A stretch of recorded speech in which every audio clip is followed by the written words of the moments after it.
If you like the video, make sure to like, subscribe, and comment. For more videos like this, people who like to explore abandoned places, what's the scariest experience you've had? This is a true story. I was hiking with some friends, in a place near Payson, way north of Phoenix. It was about 11 p.m., and we had gone on a camping trip, and were just hiking way out in the pine trees. Two of my friends, mind you, stayed by the campfire. We still swear to this day, that we heard what sounded like those two friends having a conversation. It was so distinct, we almost made out what they were saying. We weren't too creeped out by this at the time, we were more creeped out by the constant feeling that something was in the forest, watching us. We walked back to the campfire, and our friends weren't there. We then walked a mile up to where the cabin was, and they were inside, watching The Simpsons. We asked them if this was some dumb prank, and they were baffled. They had been in the cabin since we decided we wanted to hike. I don't know if I believe them, but that constant feeling that there were three of us in the forest, when I know there were only two, it leads me to believe something ducky was happening. I'm from Pennsylvania, and most of you from the area know about the whole abandoned turnpike.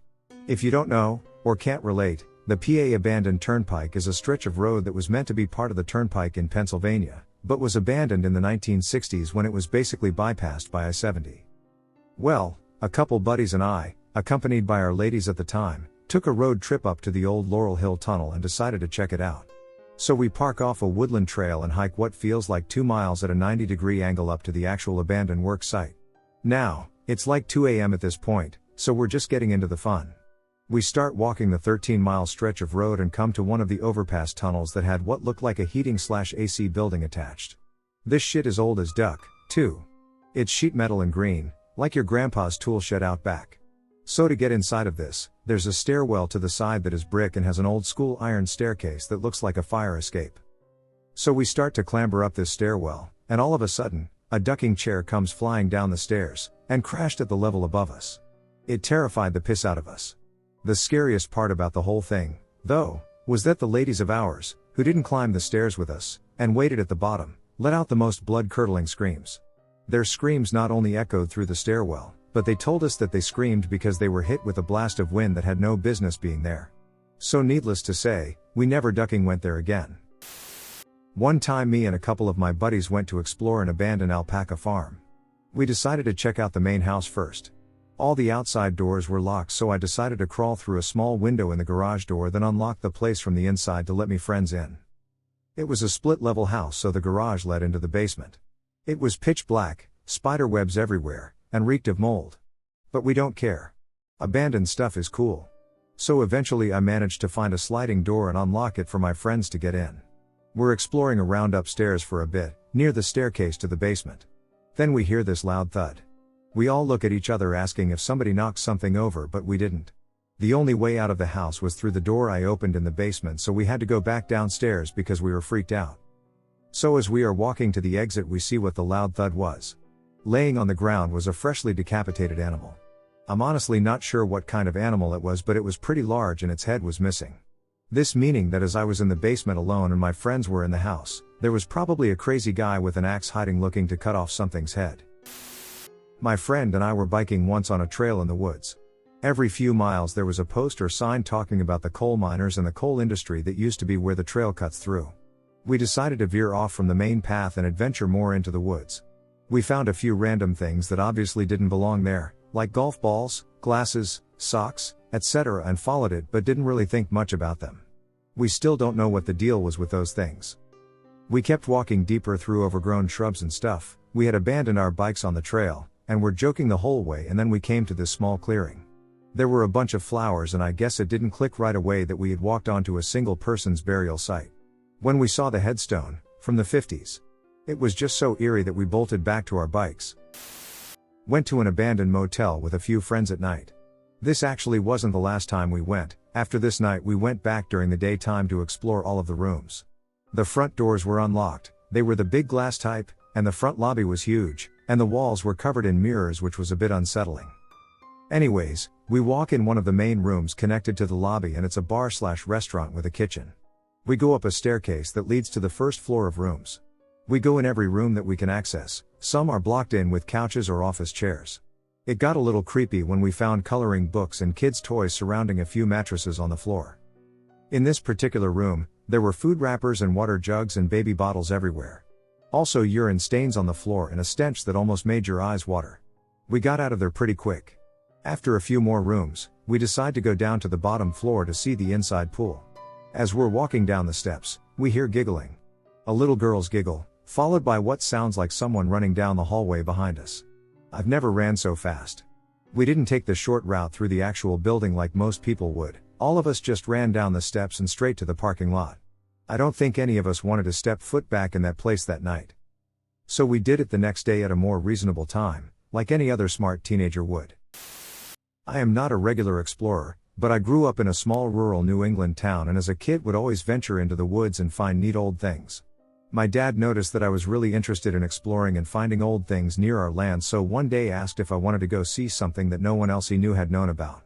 I jumped at the chance and we drove off into the mountains and parked on the side of the road. We got out and walked into the woods for what felt like 45 minutes and we came across this really small cemetery. There had to be 10 or so stones and you couldn't really make out anything on them, but a couple of them that read something like 1802 to 1803 and 1803 to 1805. My dad said he stumbled on it as a kid and it must have been a small family cemetery. It just kind of broke my heart thinking about how many of those stones were probably infant/toddler. There are cabins on my reservation alongside a lake. During the 80s the head of the tribe pretty much evicted everyone who wasn't a member of the tribe from the cabins. I've been there several times, and it's always eerie. You're going to a place that's been frozen in time. There's cans of food with familiar brands, but logos that are different. There are newspapers scattered around with dates from the 1980s. There are spray-painted pentagrams/666 in some of the cabins. They evicted non-tribal members and just forgot about the place, so some of the cabins are halfway collapsed. Some of the cabins are haunts for junkies, so there are needles/broken paraphernalia strewn about. It's a strange place to be. From Philly. Lots of abandoned places. Weirdest one I went to was when I was 18 and went to an abandoned elementary school. Climbed through a broken window and navigated through a flooded basement to get to the ground floor. All of the classrooms were destroyed, desks flipped over, graffiti covering the walls. Everything seemed destroyed except for the children's books that were still on the shelves. I opened one up, a picture book, and started flipping through the pages. Someone had wrote "die" in black marker on all of the pages. I picked up another book. The same thing. "Die" written in black. I looked at all of the books at that point. Someone had actually taken the time to write "die" on every single page of every book that were still there.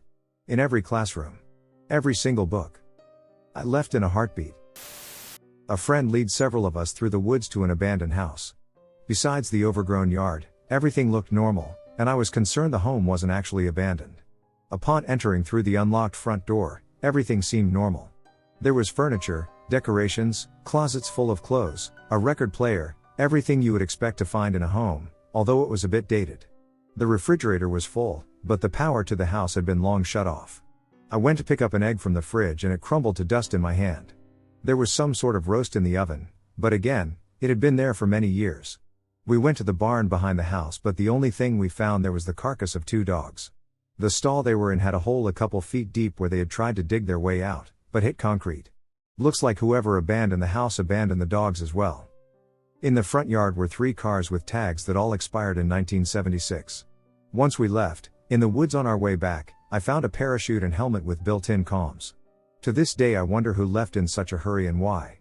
I mean, the fridge was full and there was food left in the oven. Friend of mine and I explored this old abandoned house deep in the woods near his house. Going through it, we found baby grand pianos of varying sizes throughout the house. But that wasn't the weird thing. We also found letters, dated back to World War I, from a wife to her husband stationed overseas. At first they were letters of how things were in the States, how the kids were, how life without him, and how much she loved and missed him. The more we read though, the more the letters turned into something we weren't expecting. She had fallen out of love with him and found another man. She left him for another man while serving his country overseas. It was sad reading those last few letters. Found an old school bus sitting out in the middle of the woods. It had been converted for living, complete with a small kitchen and a wood stove. On the table was a deck of cards, an overflowing ashtray and a cup that had had coffee in it that had long since dried out. Clean dishes in the dish rack covered with dust and mouse droppings. Cupboard doors open in the kitchen showed cans of Campbell's soup, condensed milk and boxes of crackers that had been ransacked by mice. The bed was trashed by animals, pillows ripped apart and the stuffing spread all over. Underneath a shredded blanket the leg of a teddy bear peeked out. Old books on the bedside table had swelled up from getting wet and were covered in mold. Ragged curtains with a cheerful flower print hung around the windows. Outside a rusted swing set stood between the trees, the one swing covered in moss. An old pickup truck was parked nearby, although there was no sign of a road anywhere. Split firewood was stacked against the side of the bus. The creepiest thing about it? The bullet holes that covered the rear window. There's a hunting road right next to my house. I live in Georgia on a big hill. Everything used to be peach orchards, so the ground is stair-stepped in certain places. One thing I've noticed, rock piles. Random rock piles everywhere. Big and long enough for a body, for sure. Not just dirt mounds from fallen trees, piles of rocks. I would suspect Native American origin, but pretty much all of Georgia has been logged at some point. All the trees are pretty young. But I dunno. I did find a dark-ass abandoned shack. A big bird lives around it. Not a vulture, it's shaped different. I didn't see it at first, but when I approached the building it flew off and scared the shit out of me. The shack didn't have much except an old shower chair. The type they make so that disabled people can sit down in the shower. It was dark though and pretty creepy looking through it. My friend and I, both girls, live in a rural farming community in northwestern Tennessee. We've always been interested in exploring abandoned places, and the area we lived in was full of them. Old houses, churches, schools, factories, etc. One such factory was an old pajama factory in a very small town that I had kinda grown up in. I was too chicken to explore it by myself when I was younger, and the friends I'd had at the time weren't interested. When I got into high school and met my current best friend, though, we decided to take a look.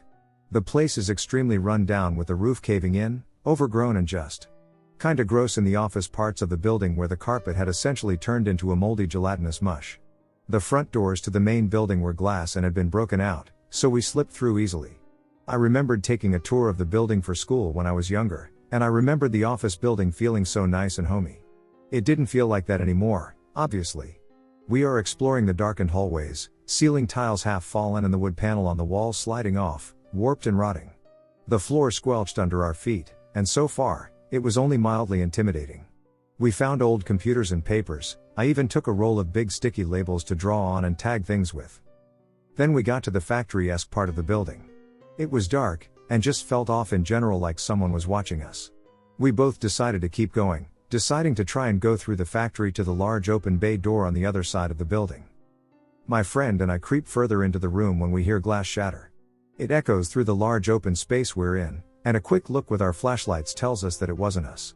Where we were standing was just a large empty concrete floor, nothing around but a few scattered papers. Should have bolted right then, but we were stubborn and kept going after stealing ourselves. Mama didn't raise no coward.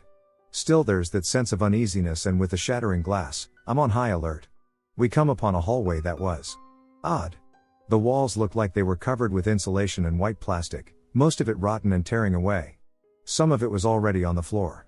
As we step into this hallway, everything within me just screams to run. I look at my friend and she's white as a sheet. I look forward and find out why. There's a big black figure standing in the room at the end of the hall, just standing there menacingly. I'm like, time to go, and my friend and I take off as fast as our legs can carry us through that factory. I can hear someone screaming, and it sounds like they're saying something, but over the sound of my own breath and the echo of our panicked footsteps, I can't make it out. We find the bay doors, run through them, and literally launch ourselves off of that concrete docking bay into the woods. We only stop for a second, and I can make out the words then, "Come to daddy, I'll kill you." We booked it.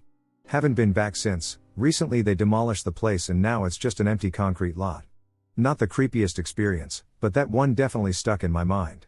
We were 17 to 18 at the time, and it could have just been some wacko messing with us, but I hate to think what could have happened if we hadn't gotten out of there when we did. It was an abandoned house in Kosovo. The rumors say that the owners were killed and their souls still roam the house. The normal stuff. Me and my friends at the age of 11, 11 went into that house. It was on a mountain, I don't know where it was. We went in there to see the fireplace was on. I'm kind of a nature guy, so I immediately noticed that it was put on just a few minutes ago when we had not arrived yet. We find some papers with pentagrams and some paper with Latin words as well. There wasn't an attic or a basement, just a one-floor building. Suddenly we hear something that sounds like footsteps. The house had no roof. I immediately go to check out who it was and nothing, literally nothing. We look around the house and again nothing. We had 2 dogs with us and we tie them up outside, Just as we were staying peacefully, our two dogs barked. We look outside, in my corner of my eye saw a shadow. My friends saw it too. We thought it was an animal. Fast forward to an hour later, all of us were sleeping. Even the dogs too, until we all wake up to what sounded like pounding on the wall. We go to check it out and there is nothing. A friend we left inside was there and he swore he had heard and saw something. We didn't believe him. So we make some tea, eat stuff until I went outside and gave the dogs some food. I saw something looking at us from below. It wasn't an animal. It was completely black. I rush inside and tell the friends what I saw. I go outside and don't see it at that spot. I looked around and saw it. It was closer. I called my friends to come see it and they all saw what I saw. A completely black figure. We packed our stuff and left in a rush. Not into urbex, but did spend a week alone at night in the main room of the old Granada studios in Manchester. There's some most haunted video on YouTube somewhere that shows the exact yellow floodlight box that I mean. Anyway, not a particularly superstitious dude, but when you're in a building that haunted all alone, it'd be a shame to not see anything. So using some of the rigger's chalk, sketch a Ouija board on the floor and park a flight case on it. Partially out of morbid curiosity, partially because it actually helped break the tension if I heard a weird thud or groan as the building moved around, to be able to shout at the flickering lights and watch as precisely nothing happened. So my dumb ass is working away in the main studio, having a couple beers and generally loving the fact that I'm getting paid for this shit. Nip for a smoke on night like 2 or 3, but when security have closed up for the night, they've accidentally locked me in. No biggie. Building is old as balls and falling apart in places, but still has fire exits, so head down the dressing room corridor behind stage to loop back to the fire exit. This is the first time I start to feel uncomfortable. It's not just the shit lighting making the depressing 60s decor look even more stained and awful, or the constant draft running down the corridor causing doors to squeak and swing. 100% dead ass. There's something not right and I'm feeling very sober very quickly, like someone's breathing cold air onto my eyeballs, until I sharpen the duck up.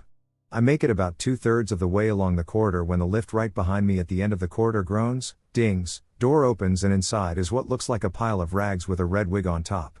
Or a woman with red hair crouching in the corner. Whatever it was, I'll never really know, because you'd best believe I turned on the spot and beat my feet the duck out of there. At 19, when my two best friends and I were still hobbyist photographers and one of us was trying to start a vintage clothing business, we'd dress up and take pretend high fashion pictures at this one abandoned house nearby. It was your quintessential creepy colonial home with a little boy's room, a little girl's room, and a parent's room that was well overgrown and had clearly been there a while. Each time we went, it was a little more broken down than the first time. Clearly other trespassers were coming in and breaking shit for kicks. Then one day there was a hole broken in the living room wall. Inside it was a staircase to a room we didn't know existed before. A few weeks passed by and I took my friend's band there to take pictures of them. They were all dudes, so I felt a little more confident exploring. We went down the stairs in the wall and it ended up being this kind of neat but creepy cobblestone cave. At the end of the cave was what appeared to be a little kid's room with a big decal of a cartoon tree and what appeared to be somewhat of a seance ring. No doors, no nothing. Just stone cave into kid's room. I know that's not nearly as creepy as some of the things people have found, but the fact it was just this hidden stair into a cave that lead to a kid's room really makes me wonder what the heck kid was living down there. There's an old lumber mill not too far from me, been abandoned for years. I was exploring with a friend when we found an old saw table in one of the empty warehouses. Just a single person standing saw table, but the creepiest part about it is that the entire metal table of the thing was covered in dried blood. It smelled disgusting, like rot, but that's expected because no shit, it's blood. Well, not long after finding the table we left. We came back 3 days later and the saw table was gone. I grew up in a small town in the Midwest. When we were teenagers, my cousin and I would often walk out of town and explore whatever/wherever. And we would try to find old, abandoned farmhouses/sheds/barns. One day, in the middle of some woods, we saw a set of stone steps and stone walls leading underground. We looked around for a long time, but there wasn't anything else around and nothing that looked like any kind of structure. Just these steps underground and nothing else. About 30 or so steps down, it abruptly stopped at solid brick wall with a painting of a pentagram on it. One of us knocked on the wall and heard it sounded hollow, so we decided to try and knock it down and see what was inside it. We used a heavy branch as a battering ram to smash into it. After the third hit, we heard a moaning from the other side of the wall that steadily got louder and eerier the more we knocked. Eventually, after about the 6th to 7th hit, we heard something hit the other side of the wall hard enough to shake dust loose from the walls. When that happened, we ran away as fast and hard as we could and we never went back to that place. To this day I'm still spooked by it, but also crazy curious to know what was on the other side of that wall. My town used to be an army base during a war. It was shut down a little after the war, and they left the buildings there. They left the buildings and built a town on it. People live there and occasionally explore the buildings. One day I went with a bunch of friends and we found an abandoned hospital that migrant workers use when they are helping with the farms. So we go in the building and there is a horrific smell. We wander around and find no toilets. A few hours later, we were there for hours, we hear screaming. Now normally, the doors are locked unless the migrant workers are there. We got in through a window and could barely fit. Nobody else could have gotten in as the window is always blocked by something. We tried to find the source, but when we came close, we realized it was in the wall. We figured it was just a pipe and move on. We went to the roof because we wanted to spend the night. I'm keeping watch because my gut is telling me something is going to happen. In the morning everyone wakes up and I must have dozed off because Jay was missing. We hear more screaming and we run to it because it might be him. It's in another wall. He stopped screaming because we broke the wall and pulled him out. There was a box that we couldn't open next to him. He said he woke up and something was dragging him. As we are heading for the exit he sees it again and points it out to us. I can only describe it as a demon wearing camouflage and we ran to a door. I pulled out a crowbar and broke the door open. We never went back, we never forgot it, and we never discuss it. My friend and I used to go visit this abandoned farmhouse just outside of town. We had been there earlier this day and took some photos. We decided to go back there after nightfall. When we drive up to the house my friend thought he saw a light in one of the windows and I tried to calm him and said it was probably just a reflection from the headlights. So, we stopped for a little while in the yard, pointing the car's tail lights at the house to see if we could see something strange. Nothing. We slowly walk up to the house. When we get up to the porch my friend notices that the brick, that was placed in front of the door to keep it from blowing open, was missing. Panic struck him again and I reassured him once again saying we probably just forgot to put it back earlier. So I reached for the flashlight in the plastic bag we had with us to point it up toward the window 3 feet away, thinking we're just gonna peep in to see if there is anything out of the ordinary inside. But there is a man standing in there looking straight at me. My knees crumble to the ground as I fumble for words. Someone is standing there. We run faster than we ever have back to the car. As we get to the car my friend reaches for the keys and the 3 or 4 seconds it took him to unlock the door seemed like an eternity. Like a scene from a movie. We drove out of there wheels burning. The old Athens lunatic asylum operated from 1874 until 1993. All sorts of terrible practices went on in that building, including lobotomies. You can find dozens of small graveyards from patients who spent their whole lives in this building, including one where the graves are arranged in a circle for some unknown reason. Rumor is that the circle was used for occult rituals. The nearby Ohio University has a lot of sordid tales involving suicides and occult practices. There's many morbid stories about this place. Once, a mute/deaf patient locked herself inside an empty spare room and died there. She could not cry for help, and her decomposing body left a stain you can still see to this day. Most of the buildings that made up the complex are renovated and repurposed, except for one. Next to the asylum, there used to be a tuberculosis ward, now demolished, that was never renovated due to the abundance of asbestos in the walls. Back then, there was no cure for tuberculosis, so this building was really a hospice care for the sick and dying. Walking inside was like plunging into the world of Silent Hill. The paint was chipped and peeling, everything was caked in corrosion and rust. Some of the rooms had no floors because the wood had rotted away. I went exploring at night more than once, and brought back some souvenirs. This building had a wing for sick and dying children. The rooms were painted bright blue, and the door had fun written on it. The walls were covered in old and peeling decals of kids playing baseball and other games. Keep in mind the children who lived here were all dying, and could never leave the building. There was also a ballroom with a decaying piano, some of the keys still worked. The forced cheerfulness combined with the rampant decay of time painted a truly unsettling scene which I'll never forget. 4 years ago, my freshman year of college, me and a few friends went to check out the haunted bridge in town. It was in the woods over a creek, right behind a shopping center. The story goes that multiple people had died on the bridge over the years, and that the ghost of a man who died arguing with his wife haunted the bridge. Typical shit. We get to the bridge and it is about 20 feet above the ground, having to walk up a steep hill to reach it, and had steep drops on the sides. We go across the bridge, and walk about 100 yards down the road past it, and nothing happened. So we turn around, lighthearted since it seemed a hoax. As we turn and start making our way back, we all start hearing very heavy and loud footsteps in the woods right next to us. The creepy part was that they stopped when we stopped walking and started back when we did. My friend yells "hey" loudly, thinking it would scare off any animal following us, but nothing happens. We make it back to the edge of the bridge and could hear it in the woods just below us on this hill. I was carrying a small .38 special in case of hobos, and called out, "I have a gun. Leave us alone or I'll shoot."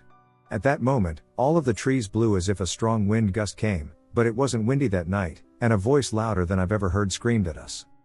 We all promptly sprinted to our cars, sped away to the Waffle House and figured we just had an encounter with a ghostie. In my city there are buildings that were used as schools for Native Americans, and after that, war hospitals.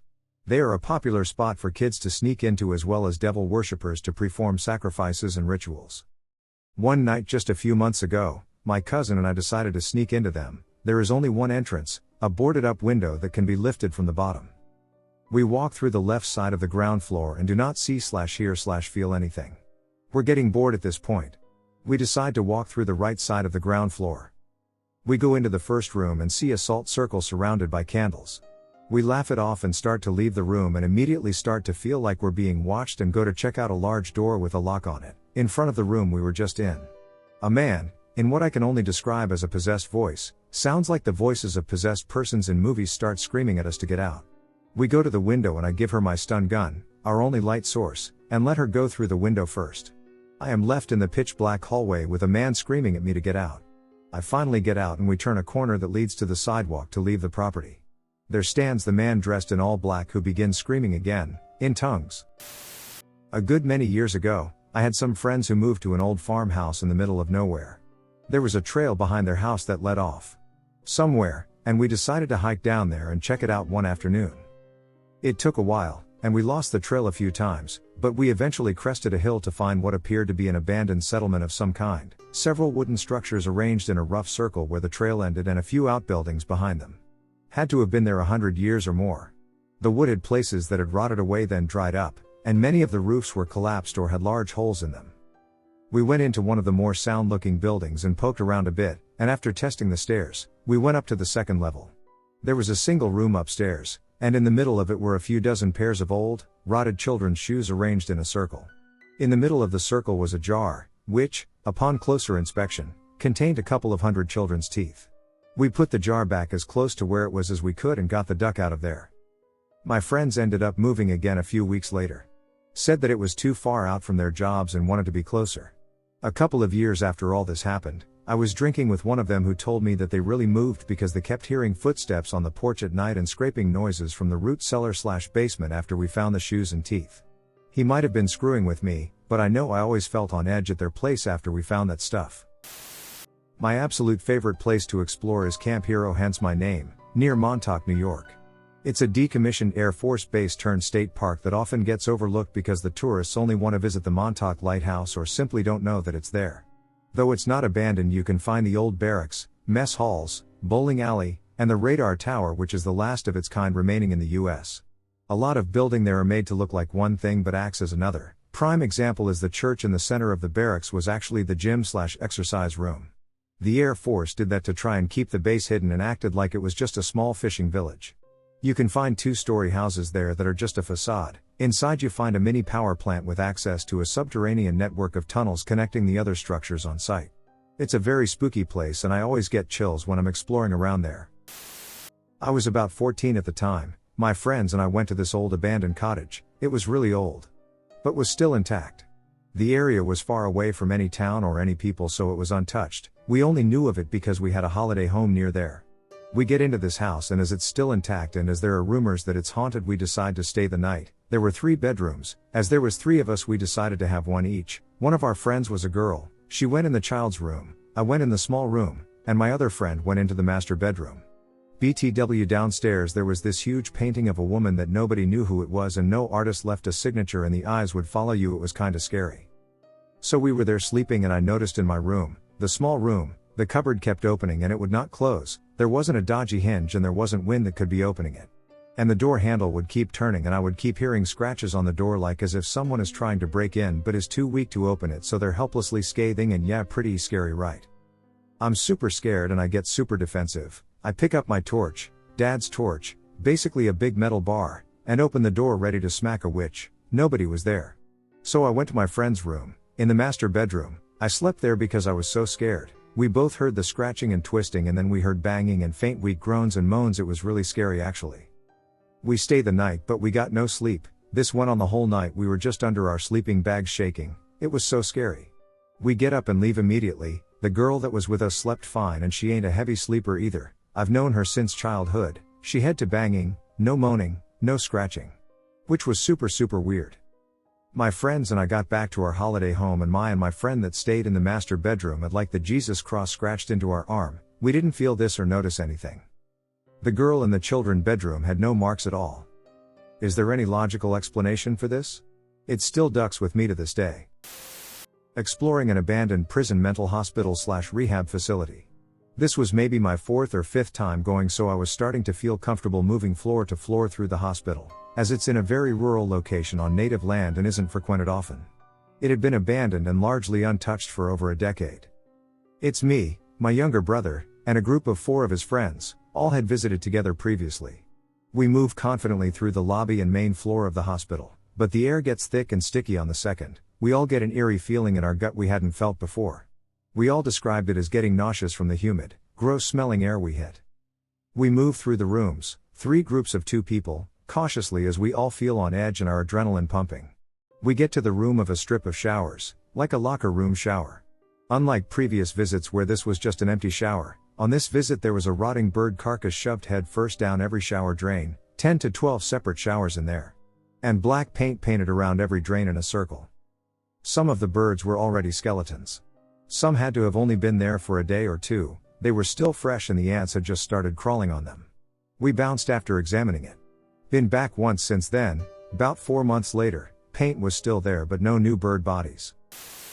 Was in an abandoned Catholic boarding school in rural NSW. This would have been late 90s, was middle of the day and I was on my own slowly making my way through the 4 buildings on site. 2 were used as schoolhouses, 1 was the main dorm house 3 stories high and the 4th was fire gutted, so I have no idea what it was originally used for. Anyway, I was in the dorm house on the ground floor. In the old kitchen there was a massive Aga stove against one wall that I would have loved to cook on. At the back of the room there was a closed door and when I opened it I got a huge rush of vertigo that really spun me out and I had to steady myself on the frame. Beyond the door it was so pitch black dark that I could see absolutely nothing beyond the frame. I had the feeling I was standing on a great precipice, and when I put my foot forward there was no floor to be found. My brain was screaming to close the door and leave, but there was an ungodly force almost coaxing me to go in. I stood there for maybe 20 minutes trying to break away, and when I did I absolutely legged it out of there. When I got outside I found it was the middle of the night and freezing cold. Those 20 minutes was more like 12 hours. I have no idea WTF happened there that day or WTF was in that room, but it scares the absolute crap out of me.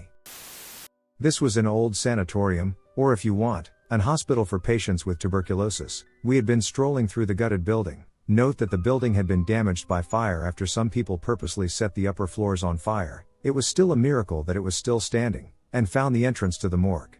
But I didn't have the balls to go in there, despite my rather morbid curiosity. But there is more. The main building had 2 parts, a older wing built in the 1800s or very early 1900s, honestly cannot remember, and a newer wing that was built much later. We were in the second wing, and found a bunch of wheelchairs abandoned there. In one of these wheelchairs, there was a discarded doll sitting in there, staring blankly at us. One of its eye had been ripped out.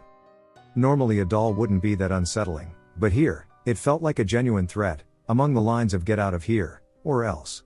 Never seen a doll that was so creepy. Imagine Chucky but with only one eye and sitting in an old wheelchair. Then we got caught by the guards, who were rather chill with us. They just told us not to go in the main building as it could collapse at any moment. They let us freely roam around the property and visit the secondary buildings scattered on the property. Then we encountered 2 other fellow explorers. They had a skull bandana on their face, caught me by surprise. Fortunately they just minded their own business and didn't really bother us. The worst though? An abandoned house, and what looked to be a homemade, man-sized coffin, with a mannequin inside of it standing in what was supposed to be the living room. Mark my words, if I ever see one of these, I'll nope the living hell out of here. Pronto. So I grew up in a relatively rural part of upstate New York. Out in the middle of nowhere there was this abandoned cement factory that had been left to fallow for decades. It was a huge facility out in the middle of the woods, had its own living space, officers, generator building and rock crusher. Both were massive pieces of equipment in a hangar-sized room, and underground tunnels. On top of that were the silos, maybe 10 or 15 stories tall, with corrugated metal stairs that take you all the way to the top. Anyways, we would explore these tunnels from time to time, and one day we found a room at the bottom of one of the silos. It was completely dark, maybe about the size of a small bedroom and square, with what could only be described as a 3-foot wide, floor-level moat filled with brackish water that went down maybe 5 or 10 feet. The water was almost perfectly at floor level, so if you didn't use a flashlight or watch where you were going, it would have been incredibly easy to fall into it. In the center of the room was a box, maybe 7 feet long by 3 feet wide, and maybe 4 feet tall. The goddamn thing looked like a casket. This room was the creepiest place I've ever been in. Perfectly silent, weird moat, no light. Don't get me wrong, as a teenager I thought it was the coolest place ever, but if I were writing a horror novel about an entombed vampire escaping his prison, this is where I would start it. Sadly, the facility is no longer easily accessible these days. There's private security, and I think it's being used as a repair site for Amtrak trains that pass through. It's kind of a pity. I loved exploring this place. I have very fond memories of climbing to the top of the silos and just watching the stars. I feel like every kid needs a place like that. I spent nights over a couple of years taking long exposure photos in the Northampton State Hospital.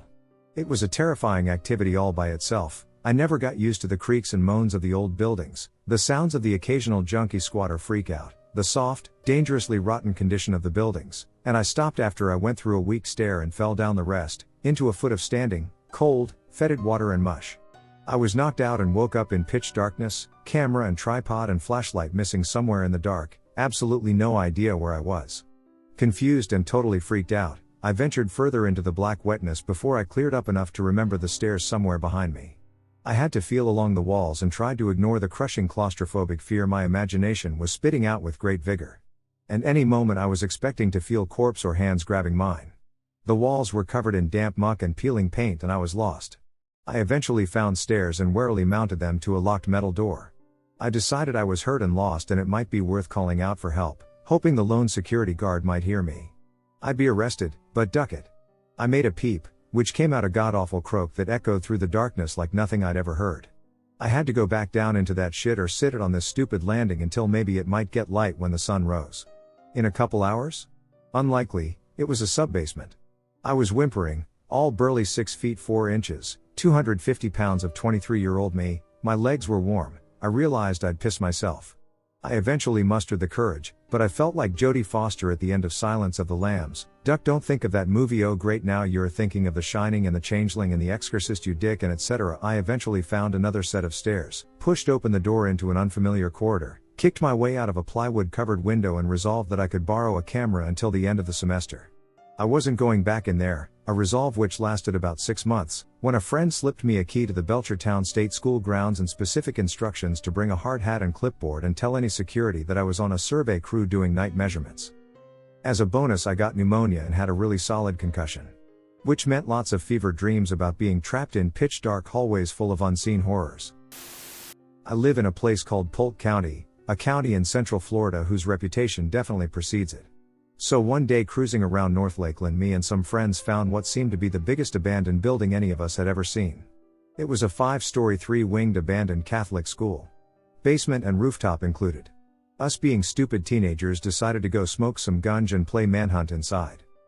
When I describe this place I can only think of the words eerie and morbidly terrifying.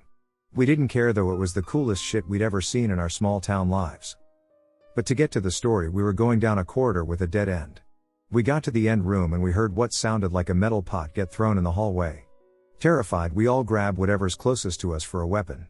The only suitable weapons in that damn room were a stack of canned beans. So we all grabbed canned beans and ran down the hallway to the exit side.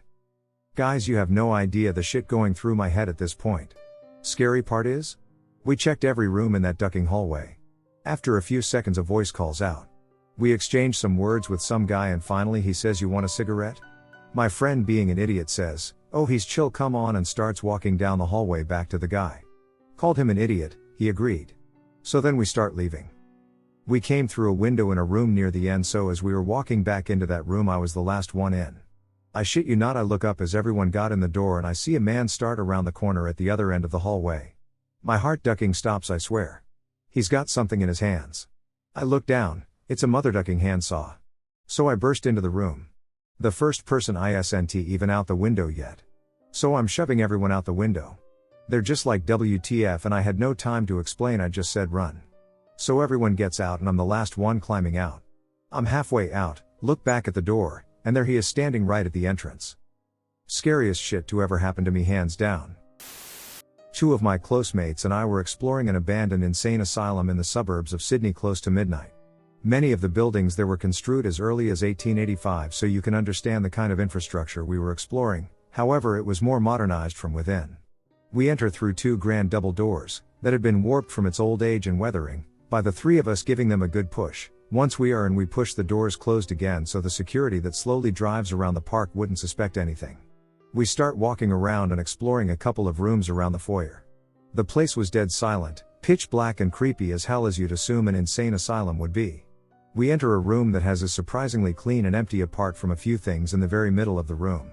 As we get closer and shine our torches, flashlight, we see a Korean Bible sitting next to an ultrasound surrounded by candles and flowers, all sitting what looked like a specific pattern. I'd assume was part of a ritual, although I have no knowledge in that kind of stuff. The room still smelt like smoke from the candles and the flowers were far from withering. So it was very recent. We all looked at each other, shook our heads and left the room and went to leave. Once we got back to the double doors we entered through, we realized it was much easier to push the doors inward rather to pull them. The doors had expanded due to the weathering, as there was nothing to grip when pulling. So we freaked out and started jogging as quietly as we could around the building looking for a new exit. We went further into the building. Much of it was fairly untouched as all the graffiti and vandalism was around the foyer, names of patients still above beds and lockers, many documents lying around, some were even handwritten.